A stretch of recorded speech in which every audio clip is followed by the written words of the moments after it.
ఈ సిలువ మరణం అనేది ఫోనీషియన్స్ ద్వారా రోమన్స్కి ఇంట్రడ్యూస్ చేయబడింది.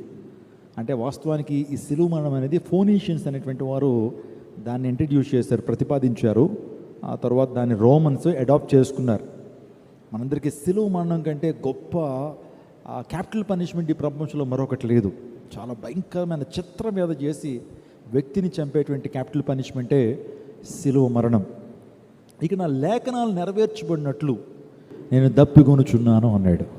అంటే లేఖనాల్లో రాయబడింది యేసుక్రీస్తు ప్రభువారు దప్పిగొంటాడు, సిలువలో ఆయన దప్పిగొంటాడు. ఈ ప్రవచనం నెరవేర్చబడింది. దీన్ని గ్రీకు భాషలో ఏమంటారంటే డిప్సావో అన్నారు. దప్పిగొనుచున్నాను మాటను గ్రీకు భాషలో డిప్సావో అన్నారు. డిప్సావో అనే మాటకు అర్థం ఏంటంటే విపరీతమైన దాహం యేసుక్రీస్తు ప్రభువారు కలిగి ఉన్నారు.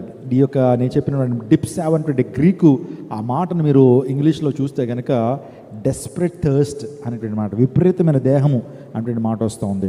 కొరడా దెబ్బలు ఆయనకి పడ్డాయి.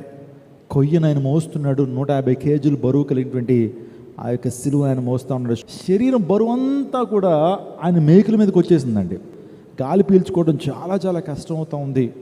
గాలి పీల్చుకోవాలంటే ఆయన యొక్క చిన్న మేకులు ఉన్నాయి చూసారా, ఆ మేకుల మీద లేచి ఆ ఊపిరి తీర్చుకోవాలి. అటువంటి టైంలో 5వ మాట కానీ పలుకుతున్నాడు, నేను దప్పికొనుచున్నాను. ఇందులో